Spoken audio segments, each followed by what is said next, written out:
Donc, je te conseille de partager massivement la vidéo, t'abonner et de nous mettre surtout un pouce bleu en l'air.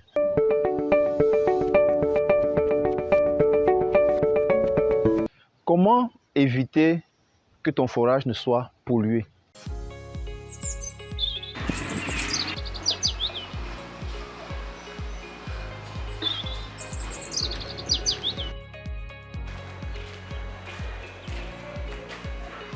Oh, mon frère, la pompe de mon fourrage est tombée au fond du trou. Je ne sais comment faire pour la retirer. Ouais, ma sœur, même chez moi, depuis nous n'avons plus d'eau à la maison. Parce que le technicien, en voulant sortir la pompe, elle a coincé à l'intérieur. Vraiment, je suis dépassé. Ah ça?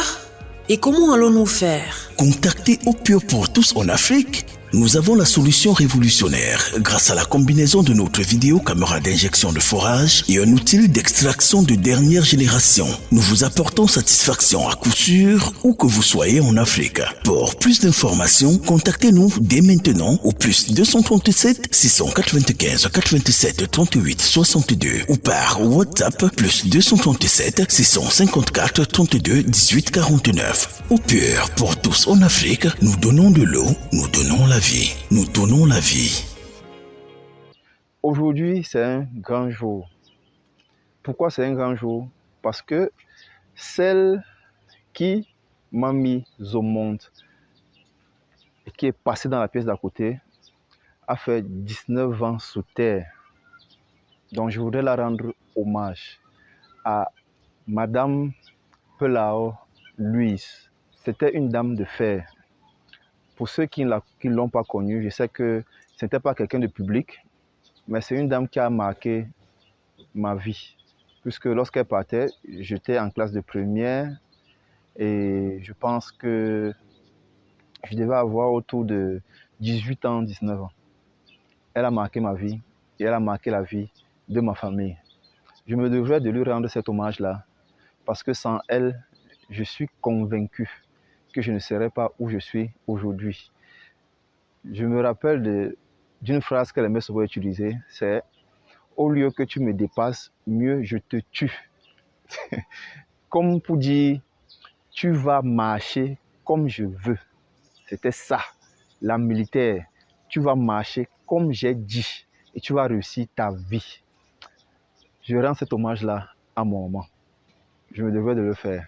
Et tout de suite, on va aller dans le vif du sujet. Eau Pure pour tous en Afrique ouvre son capital pour l'acquisition de nouveaux camions de forage. C'est le moment d'investir. Arrêtez de laisser votre argent perdre sa valeur dans les banques et faites-le travailler pour vous. Saisissez cette opportunité pour gagner jusqu'à 30% de revenus passifs par an en investissant dans une entreprise en pleine croissance. Pour plus d'informations, contactez-nous au plus 237 695 87 38 62.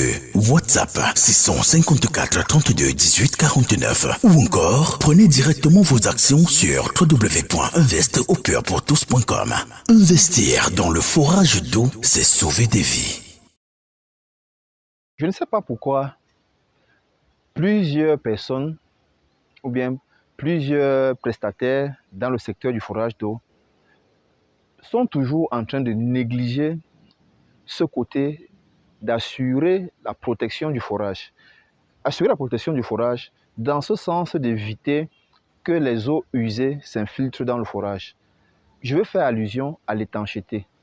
L'étanchéité du forage est primordiale de chez primordial.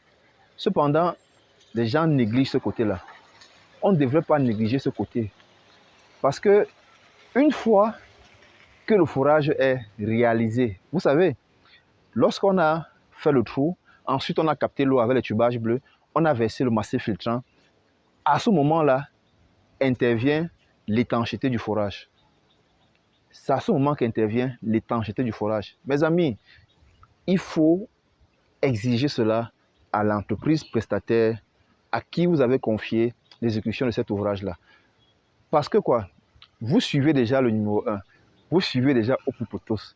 Ça veut dire que vous êtes déjà à un niveau de connaissance élevé en ce qui concerne la réalisation des forages d'eau. Donc, pour cela, ne laissez plus le prestataire, après avoir fini d'exécuter le forage, Juste faire un regard, non. Faire un regard et couvrir, ce n'est pas suffisant, les amis. Ce n'est pas suffisant. Maintenant, je vais entrer dans les méandres même du métier.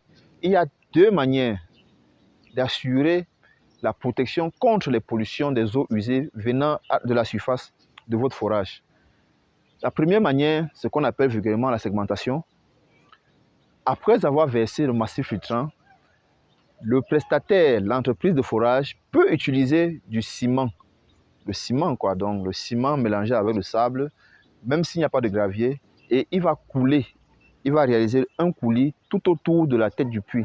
Donc, il va verser ce mélange-là, ce béton-là, à l'intérieur du forage, jusqu'à la surface. Ça, c'est la première manière d'assurer l'étanchéité. Donc, c'est-à-dire, on peut utiliser le béton pour assurer l'étanchéité du forage. La deuxième manière, c'est que vous pouvez utiliser aussi, il peut utiliser aussi l'argile. Parce que vous savez, l'argile est un imperméable. Je vais vous expliquer une histoire que nous avons, ou bien je vais dire, nous sommes en train de faire face. Nous avons un client qui a eu à côtoyer les entreprises de forage, ou bien qui a des amis qui ont travaillé dans des entreprises de forage. Et il suit aussi un confrère qui fait aussi des vidéos dans le secteur du forage d'eau. Et donc, dans une des vidéos de ce confrère, il disait la meilleure manière d'assurer l'étanchéité de votre forage, c'est de réaliser la segmentation dont je viens de parler, donc en versant le béton tout autour de la tête du forage. Cependant, le confrère n'a dit nulle part dans sa vidéo qu'on pouvait utiliser l'argile, parce que l'argile est un imperméable, parce que l'objectif, en fait, c'est de créer une couche tout autour de la tête du puits qui va empêcher l'eau de pouvoir s'infiltrer. Le confrère n'a pas dit qu'on pouvait utiliser l'argile. Le confrère n'a pas dit qu'on pouvait utiliser le kaolin, c'est toujours une forme d'argile. Lorsque le kaolin est en contact avec l'eau, elle gonfle. Elle gonfle et elle obstrue toutes les, on va dire, tous les trous possibles qui peuvent exister dans cette argile-là lorsqu'elle est sec. Donc, vous voyez, le confrère n'a pas mentionné ça. Et maintenant, donc, on a fini d'exécuter le forage du client. On a rebouché le trou avec l'argile. Le client dit non. Ce qu'il a vu dans la vidéo du confrère, c'est que c'est le ciment qu'on doit mettre. Et il exige qu'on mette le ciment. Mais j'ai beau expliquer, puisque mes collaborateurs n'ont pas pu le convaincre. J'ai beau expliquer et je l'ai envoyé même une fiche qui détaille les différents types d'agrégats ou bien de matériaux qui peuvent être utilisés pour assurer l'étanchéité. Jusque-là, il n'est pas satisfait. Et je suis même allé même loin en faisant l'analyse de l'eau. Donc, j'ai refusé de remettre les résultats parce que quoi? Non seulement il nous doit encore de l'argent, mais il est en train de se passer pour un donneur de leçons. C'est-à-dire qu'il maîtrise mieux le métier que nous. C'est à se poser la question, mais pourquoi il n'a pas exécuté lui-même? Donc, vous voyez un peu, ce n'est pas parce que je fais du contenu pour vous éduquer que vous allez aller jouer les savants tout aux personnes qui sont spécialisées dans le métier. Je n'ai jamais dit à quelqu'un qui suit Au Plus pour tous d'aller donner des leçons à une entreprise de forage. Non, non. Je dis, vous pouvez leur proposer ce que vous avez suivi chez Au Plus pour tous et ensemble, vous allez trouver un consensus. Donc, voilà ce que je voulais te proposer aujourd'hui. Comment est-ce que tu peux faire pour assurer l'étanchéité de ton forage et empêcher toutes les eaux usées qui peuvent arriver ou bien qui peuvent advenir au-dessus de la surface de ton forage d'eau de s'infiltrer. Donc, je te conseille de partager massivement la vidéo, t'abonner et de nous mettre surtout un pouce bleu en l'air. C'était Constantin Sarr. Je te dis à la prochaine vidéo et ciao, ciao.